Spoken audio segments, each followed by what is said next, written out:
Hello, my name is Moira Goulmy. I work with McKinsey Company as a senior infrastructure expert. And we're here today in Paris for GAD 2017. And I will be interviewing Mr. Antonin Beurrier, who is on behalf of the executive team of Aéroports de Paris, responsible for the international business of Aéroports de Paris. Welcome. You said it all. Thank you. Welcome. So, we have an interview. Yes. So we have some questions Good. to ask you.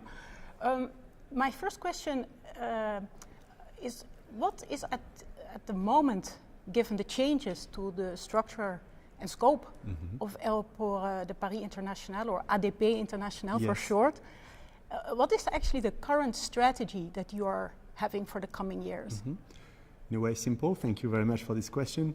De-risk the portfolio. So we have divested some of our, for example, our participation in TAV Construction. Grow the professionalism of the team. So we have put on board some great and experienced professionals like Fernando Echegaray coming from AENA. We have also merged the teams with TAV in terms of development. So de-risking, professionalization, and then growth. And growth east and west. You know, we have established offices in New York, established offices in Hong Kong. So it's definitely two markets. I mean, the Americas and Asia where we want to grow. We are pretty strong now in Middle East, Africa. And it's good to balance with a different growth profile and different exposures, different risks. We really want to go to Asia and the Americas. So probably 2018 you will hear from us. Okay. It sounds like you're very confident about you know, who knows?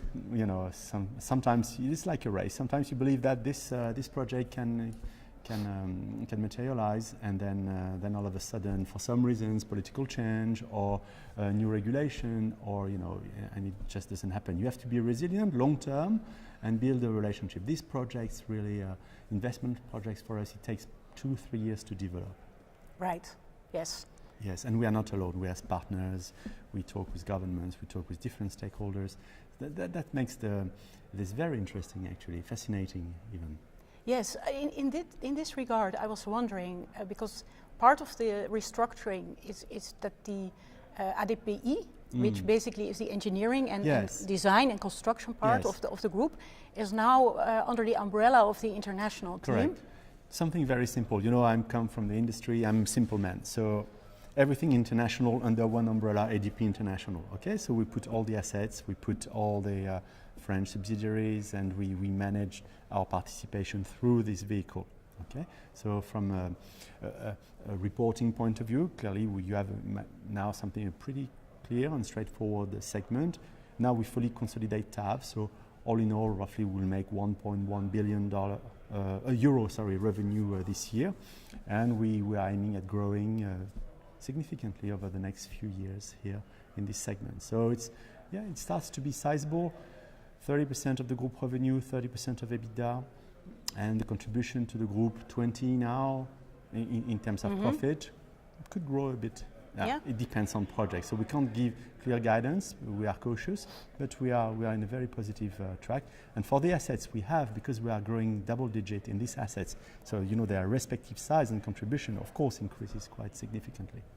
Is the fact that you are, I think, in the process or have already completed the sale of your share in the construction arm of TAV, and the fact that you're now also perhaps more when you're going out into the market together with ADPI, perhaps also more visibly, are these two related, or? Sure. Well, look, it was again the strategy of TAV Construction is done. We have sold our shares, we have no exposure anymore, even though we appreciate the company very much, but they have to diversify above and beyond the strict airport scope.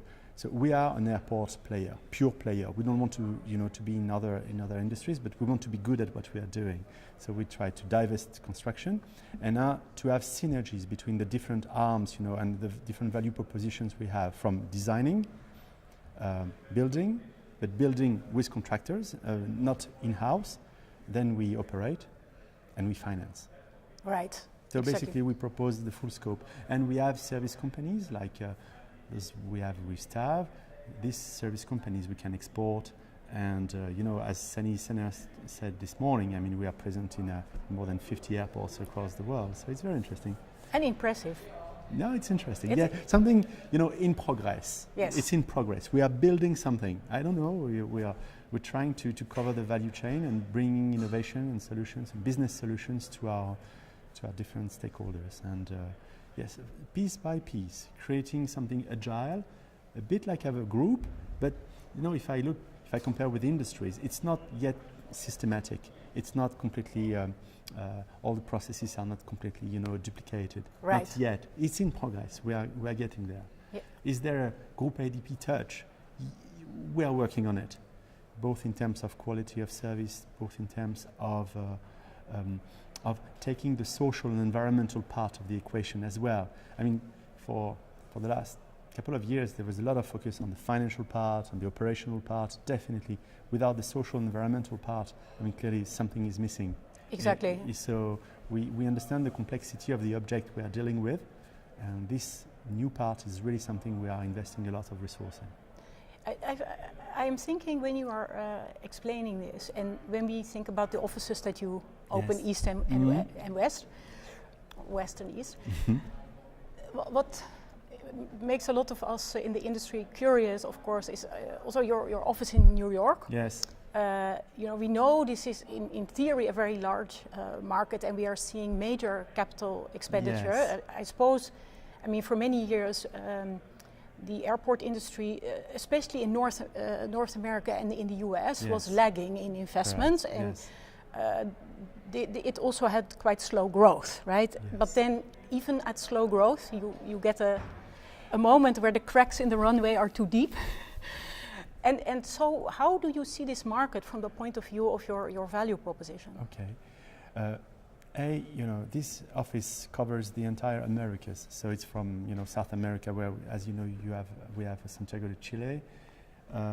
We are in exclusive discussions with the Cuba government, but sure, we can't handle it from the Americas for obvious reasons. Our analysis of the US and North American markets is it's highly competitive, because you have a lot of money and funds prepared to invest there.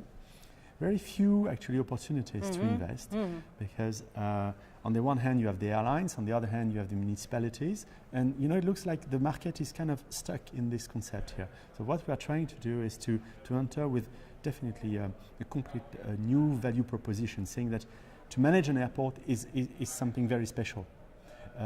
We need to bring really our know-how in terms of managing complexity, managing both real estate, parkings, quality of service, innovation, passenger experience, retail, all this. Very few people can do it, even in North America actually. And bottom line is, very few passengers are happy with the service they get in the airports in the US. Unfortunately, yes. So we believe we can add, through the qualitative part, through bringing solutions, through bringing innovations. A lot of people were extremely curious and excited about it, and we have a couple of projects on the early stage that we believe we can be active. So a leap of faith, a bit. Yeah. But look, we already have some operations in the Americas, and we will continue to do so. And should you decide not to do this and handle US projects from Paris, just forget. No chance. No. Yes. One last question is about moving to the other side of the planet, to the east. Completely different environment, completely, I would say even more different cultures and more different environments. You have chosen Hong Kong, right, which is the classic business and one of the financial hubs of the region. Also, I can tell that there is an aviation mind behind this, right, behind this choice. How do you see this market for ADPI, right, having also already some presence there? Correct. You have seen this morning in my presentations, clearly ADP Engineering is known across Asia. Yes. Beijing, Ho Chi Minh City, Thailand, Chengdu, Nepal, So we have references, we have the relationship, and we want to leverage on this, because you start with a design or a consulting value proposition, and very often the client said, look, why don't you, invest with us? Why don't you co-develop and cooperate with us? So we try to have this combined approach, bringing our design consulting, engineering part together when it's possible, when it's not conflicting. Yes. When it's possible, together with our investment arm and operational arm. Okay, so we try to, and it's very interesting because then Asia is everything is in the relationship. You Exactly. can build and you can, long-term nurture and entertain. If it's just about one project and you fly in, fly out, no way.